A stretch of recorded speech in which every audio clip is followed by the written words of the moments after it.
ژینگەی مرۆڤ بارمتەی نیزامی سەرمایەداری. ئەمڕۆ شەممە 5 ژوئان بەرابەر لەگەڵ 15 مانگی گوێزەردان بەپێی ڕۆژمێری ڕێکخراوی نەتەوە یەکگرتووەکان ڕۆژی جیهانی پاراستنی ژینگەیە. ئەم ڕۆژە لە ساڵی 1972دا لەلایەن کۆبوونەوەی گشتی ئەم ڕێکخراوە پەسەند کرا تا هاندەری پاراستنی ژینگە بێت. لە بەڵگەکانی ئەم ڕێکخراوەدا نووسراوە کە 100 دەوڵەت ئەم مافەیان قبول کردووە کە کۆمەڵگا و مرۆڤ پێویستە لە ژینگەیەکی سالم بەهرەمەند بن. ئایا ئەم مافە وەدی هاتووە یان وەکو زۆرێک لە مافە کۆمەڵایەتی و مرۆیەکانی دیکە لە دنیای بورژواییدا پێشێل کراوە؟ ئایا ئەم پێشێلکرانە بەرینە هەروە درێژەی هەیە یان ڕێکخراوی نەتەوە یەکگرتووەکان توانیویەتی بەری پێ بگرێت؟ ڕاستیەکان چیمان پێ دەڵێن؟ دایکی ئێمە زەوی کە بەپێی دوایین داتا زانستیەکان تەنیا پەناگای قابلی ژیانی مرۆڤە لە ناوگشت کائیناتدا تووشی قەیرانێکی بێوێنە بووە. چوونەسەرەوەی پلەی گەرمای زەوی بووەتە هۆی گەرمبوونی هەوا و بەهەڵمبوونی ئاوەکان. یەکێک لە دواهاتەکانی ئەم دیاردەیەش خوڵقانی وشکە ساڵی خۆفناکە بە تایبەت لە ناوچە وشک و نیوە وشکەکان. لەوەها بارودۆخێکدا ژینگەی سالم و بەرهەمهێنانی بژێوی سروشتی بۆ زۆربەی دانیشتوانی سەرگۆی زەوی ڕۆژ بە ڕۆژ دژوارتر دەبێتەوە. چوونەسەرەوەی پلەکانی گەرما دەبێتە هۆی توانەوەی سەهۆڵە مەزنەکانی جەمسەری زەوی کە ئەوەش دیسان بێجگە لە بردنەسەرەوەی ئاستی ئاوی دەریا و ئۆقیانوسەکان دەبێتە هۆی گەرمتربوونی زەوی. ئاوەکان واتە مایەی ژیانی مرۆڤ و ئاژەڵ و گیا بە خاتری پاشماوەی ناوەندە سەنعەتیەکان و زبڵەکان یەکجار پیس بوون.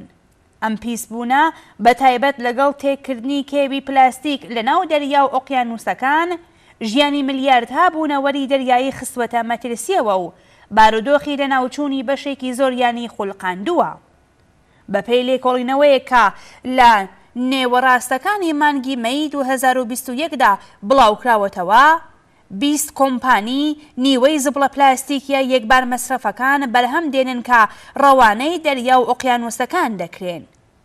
پاراستنی ئۆقیانوسەکان و بەردەمەرجانیەکان بۆ بەرەنگاربوونەوە لەگەڵ گۆڕانی کەش و هەوا، دابینکردنی مادەی خۆراکی و پێشگیری لە ناوچوونی فرەچەشنی ژینگەیی یەکجار گرینگە.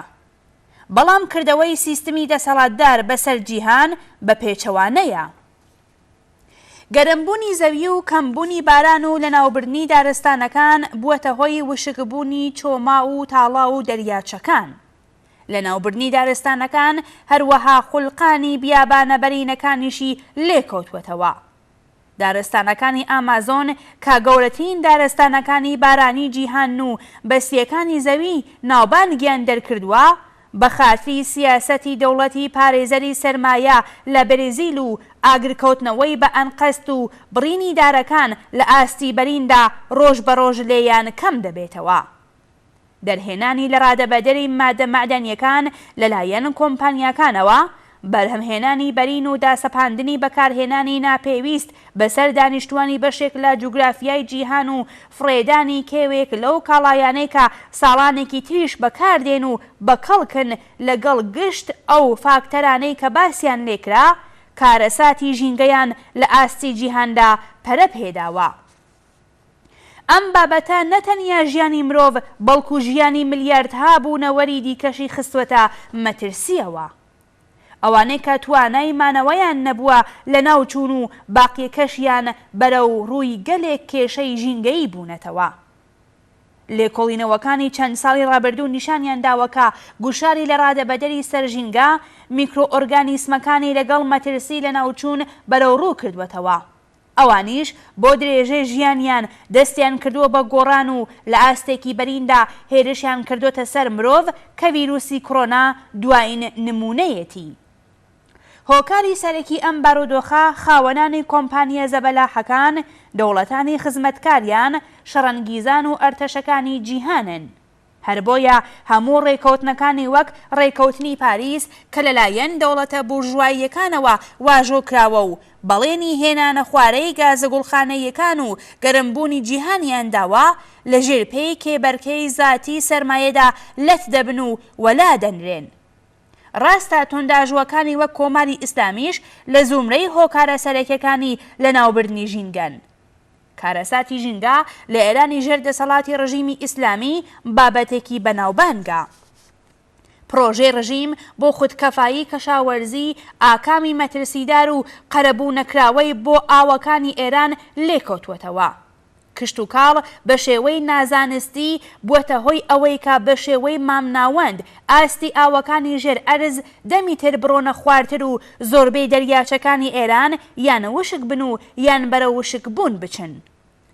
بارودۆخی دڵتەزێنی دەریاچەی ورمێ کە لەژێر کاریگەری سیاسەتی نازانستیانەی بەند ئاو دروستکردنی سپای پاسداراندا بەرەو لە ناوچوون دەڕوات لە نمونونەکانی وشکردنی ئاوەکانە لەلایەن کۆماری ئیسلامیەوە. کانناسان نووسیویانەکە لە ماوەی 42 ساڵی ڕابردوودا 90 لە سەدی ژینگەی ئێران لە ناوچووە. بەرینایی دارستانەکان نیوە بووە. ئێران گەیشتۆتە پلەی یەکەمی لە ناوبردنی خاک لە ئاستی جیهاندا و ساڵانە 2 ملیار تۆن لە خاکەکەی لەدەست دەدات. لە ناوچوونی خاک دەبێتە هۆی پەرەسەندنی بیابانەکان و هەر بۆیە ئێران پلەی یەکەمی بیابانزایی پێدراوە لە ئاستی جیهاندا و لە هەر دەقیقەیەکدا 30 متری چوارگۆش لە خاکی ئێران دەبێتە بیابان. لە نێوەی دەشتەکاندا بارودۆخەکە تا ڕادەیەک قەیراناویەکە بەکردەوە کشت و کاڵ تیایاندا قەدەغە کراوە و هەڵبەت پێویستە بەم ئامارە ڕێژەی لە ڕادەبەدەری پیسبوونی ئاو، خاک و هەواش زیاد بکەین. زۆرێک لە چالاکانی ژینگە پارێز هەوڵیان داوەتە لە شێوازی هەڵەی ئاوداشتن و لە ناوبردنی دارستانەکان لە ئێران ڕێگری بکەن. بەڵام کاردانەوەی ڕژیمی ئیسلامی دەست بەسەرکردن و تەنانەت کوشتنی ئەوان بووە. سپای پاسداران کاوس سەید ئیمامی و گروپەکەی کە لە ڕێگەی لێکۆڵینەوەکانیانەوە مەترسیە ژینگەیەکان نیشان دەدا دەست بەسەر کرد و کاوس سەید ئیمامی لەژێر ئەشکەنجەدا کوشت تا گەڵاڵە نیزامی و دژەمرۆی و کاولکاریەکانی ژینگەیان لێ لە قاو نەدرێ. ئەم هێزە دژەمرۆیە کەسانێکی وەک شەریف باجوەر، محەممەد پەژوهی، ڕەحمەد حەکیمینیا و ئومید کۆهنەپوشی بە ئەنقەست لە ناودڵی ئاگردا ڕەها کرد تا هێزە ژینگە پارێزەکان لە ناوچەیەکی هەستیاری وەک مەریوان دەست نەدەنە ڕێکخستن. بەڵام ڕژیم سەرەڕای هەموو کردەوەیەکی دڕندانە دژ بە چالاکانی ژینگە پارێز لەو مەیدانەدا شکستی خواردووە. ئەمڕۆ بزوتنەوەی دفاع لە ژینگە ئەو هێزە سێکۆلارانەی تێدایەکە سیاسەتەکانی دژە ژینگەی ڕژیم دەبەنە ژێر پرسیارەوە. چالاکانی ژینگە پارێزی ئێران بەشێک لەو بزوتنەوە مەزنە و هێزی خەباتکارەی پاراستنی ژینگەن لە ئاستی جیهاندا. لەناو ئەم هێزەدا هەزاران چالاکی تازە لاو و لاوی وەک گرێتا تۆنبێرگ کە بە تازەیی بووەتە 18 ساڵ دەبیندرێ. سۆسیالیستەکان لەم بزوتنەوەدا ڕۆڵێکی بەرچاویان هەیە. ئەوان خوازیاری کەڵکوەرگرتن لە سەنعەتی سەوز لە جیات سەنعەتی ئێستا و ڕاگررتنی بەکارهێنانی سوتەمەنیەکانی وەک نەوت و گاز و بەردی خەڵوزن. کەلامی کۆتایی ئەوەیەکە سۆسیالیستەکان بۆ چارەسەرکردنی کێشەی ژینگە خوازیاری گۆڕینی پەیوەندی نێوان مرۆڤ و ژینگەن بە جۆرێکە لەو حاڵەتە دوژمنانیەی ئێستا بێتە دەر و ببێتە پەیوەندیەکی دۆستانە.